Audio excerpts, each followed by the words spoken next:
Hi, Omizi here.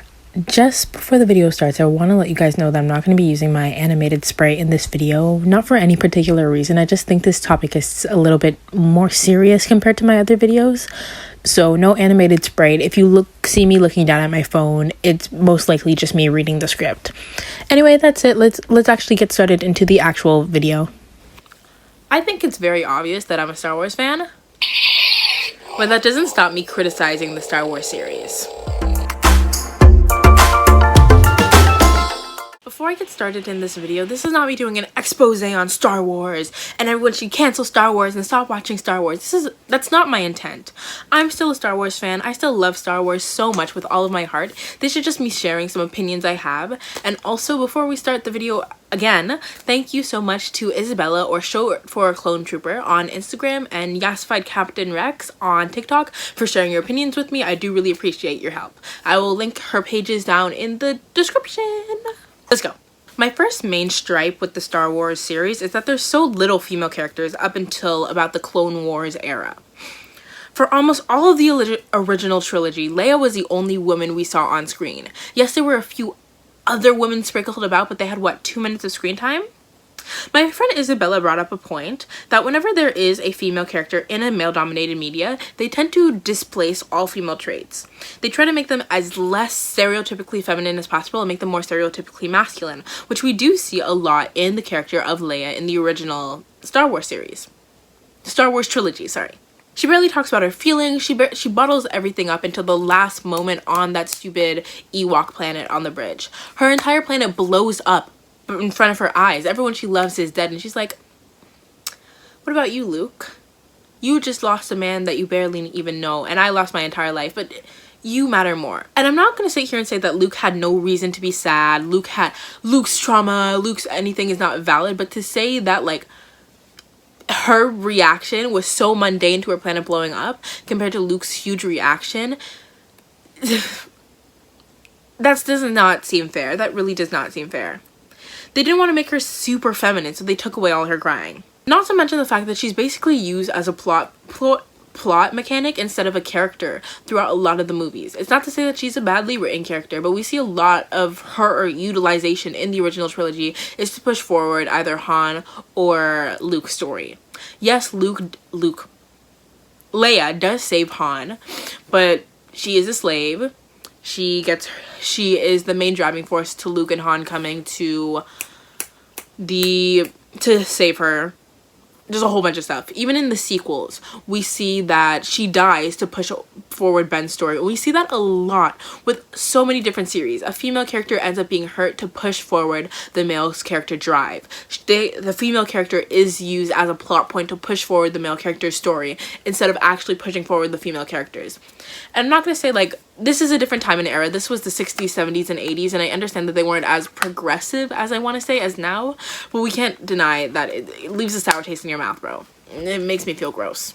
Also, if we get into the Legends books, I did not read the Legends books. This is, again, Isabella's thoughts. Mara Jade is basically used as a plot point for Luke. Number one, Mara Jade did not need to exist because why does Luke need a woman at his side? You cannot have written Luke to just have his own plot pushing him forward. You need to add a woman right in front of that. There was no point of Mara Jade. I'm gonna not sit here and act like Mara Jade's character design isn't really cool, but we do know that it's supposed to be like sexy leather bodysuit.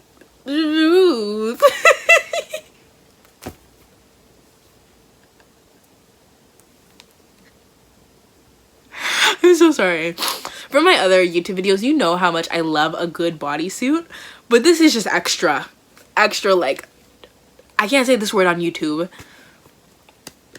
I'm trying to figure out another dom type of, like, kink stuff. We're going to talk about literally one of my favorite Star Wars characters, but sadly, I'm not going to be talking about her in a good light for a minute. We're going to be talking about Padme Amidala. As much as I love Padme, I'm not going to act like she's perfect. She's the best female character. She's a standout female character, because she's really not. She's solely used as, again, a plot point to drive Anakin's story further.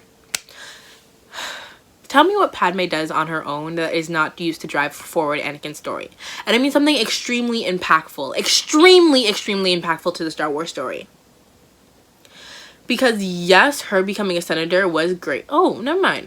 her becoming a senator is great. That kind of blanked out of my mind. Ignore my point from before. But still, her dying is not her dying for like her to push her character growth to end her story. It's to push forward Anakin's story. And her dying of sadness? What? I'm so sad. I'm so sad. That is moaning. That is not dying sounds. Oh, okay. But you get what I mean. That is stupid as hell. Are you kidding me? You have this amazing female character that you could have pushed forward to become a better senator, to do so much more for her planet. It's like, she had drive. Padme was feisty, at least from what I remember her, especially in the first 2 movies. She was feisty. She had attitude. She had personality. And I was like... Okay. I feel like I'm just making fun of Padme now. I love Padme and I understand the point of her being sad. But she did not need to die in such a stupid ass way. Again, back to the point of female characters not allowed to have stereotypically feminine traits and have stereotypically masculine traits. Bo-Katan, strong, powerful woman, wielder of the dark saber, leader of Mandalore for a little bit. Does she show emotions? Does she have, which is a stereotypically feminine trait. We can get into how showing emotions is for both genders but only seen as feminine later on, but that's not the point of this video. We know that it's a stereotypically feminine trait, so that's all, they ripped that away from her. I have not watched The Mandalorian. I've watched a little bit of Rebels, and I have not gotten to the part of Clone Wars where we see most of Bo-Katan. But what I have seen of Bo-Katan is that she acts very stereotypically masculine. Because you can't have a strong character who also likes to cry and like wear pretty dresses. Except for my Mitsuri video. Self-promo right there. Has to be stereotypically masculine. And if we get into the book of Boba Fett.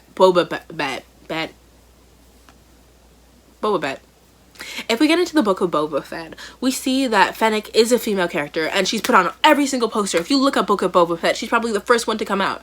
But does she do anything in the plot? No.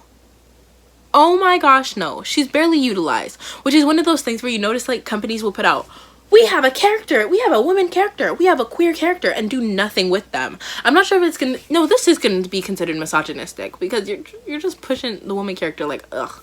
Now for the sequels, yes, they do technically have a woman as, not technically, they have a woman as the main character, which is a great leap forward for Star Wars, but let's not deny the fact that she got kind of in the end of the movie, especially with female characters need to have romance. You can't have a female character just enjoy their life. She needs to have romance. Are you kidding me?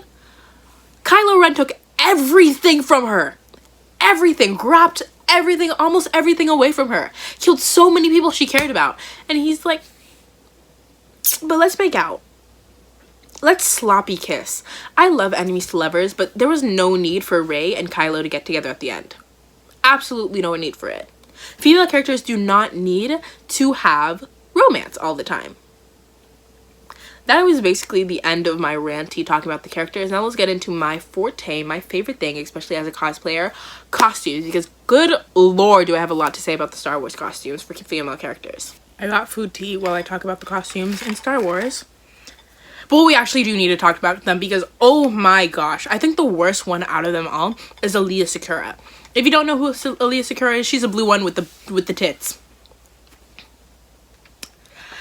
I'm so sorry, but what else can a lot of Star Wars fans say about her except for the fact that she's a hot blue alien girl? Every other Jedi that you see in the original, not the original, in the prequels, has full robes. And even if they don't have full robes, they're still at least covered to some extent. Alia Sakura, not at all. Are you kidding me? Low waist pants, tight as hell, hips out to here. Boobs out. Sleeves, no. It's weird. And in the Clone Wars, they do it 100% worse because it's like animated now. So she could have like the Jessica Rabbit style body. And it's like, I know it's meant to use for fan service because if you have a male dominated series, you have to have some sort of fan service to sell, like, because sex sells. We know that sex sells. But oh my gosh, does it need to sell? Gross. And I know that there's technically a lore or canon reason why she wants to show girls of her alien race that they can, because they're used as like sex slaves, that they can do blah blah blah blah blah blah blah. But that's a stupid reason to hide the perversion of all the men who created the Star Wars series, because I know there was not a woman in that room being like, "Our Jedi? Yeah, she should look like that," because there wasn't. I don't know why I'm getting so like angry and frustrated, but it's something I'm really passionate about. I hate Aaliyah. As much as I like Aaliyah Sakura, her outfit, like, it's something I would wear for a cosplay. I don't like it in the context of the story. It does not make sense in the context of the story. I don't like it. I don't like it. That's all I have to say. I really don't like it. Oh my gosh, thank you so much for making it this far into the YouTube video. I do really appreciate it. If you have the time right now, you should definitely like, subscribe, and also turn on the bell notifications so you get notified every time I post. I'm trying to speak really quickly so I can go back to my thoughts right now. And then next we have Padme, the queen of Star Wars looks. Everyone loves Padme's looks. Everyone especially loves her battle look. And I'm not going to sit here and act like I don't love her Attack of the Clones battle look. But what I don't like is when it turns into a crop top and low-waist jeans again. You start off with this beautiful bodysuit, and I've said this a million times, and I will continue to say it a million times before. I love bodysuits, I love one pieces, I love rompers. I love one pieces. Can we get much higher? So high, so high. Really beautiful.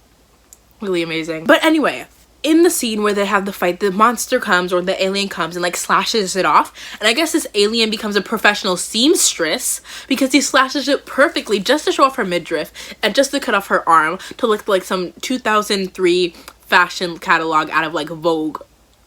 Because genuinely, just think for a moment. Do you seriously think the pants would still stay up and it would be a perfect crop top if that actually happened? It was only used to sexualize Natalie Portman because, again, sex sells. And I'm just gonna sit here and say Natalie Portman's already really attractive. There was no reason to put her in that. And for animated Padme, most of animated Padme's looks that I've seen so far are pretty chill. They're pretty good. But some of them, again, only used to sexualize Padme. Padme has been sexualized in the Star Wars fandom, and I feel like the series kind of pushes it.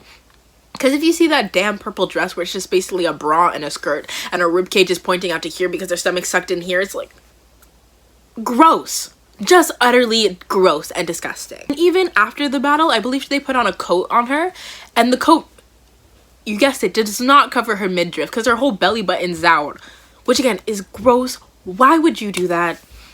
Ugh, whatever. Honestly, just whatever.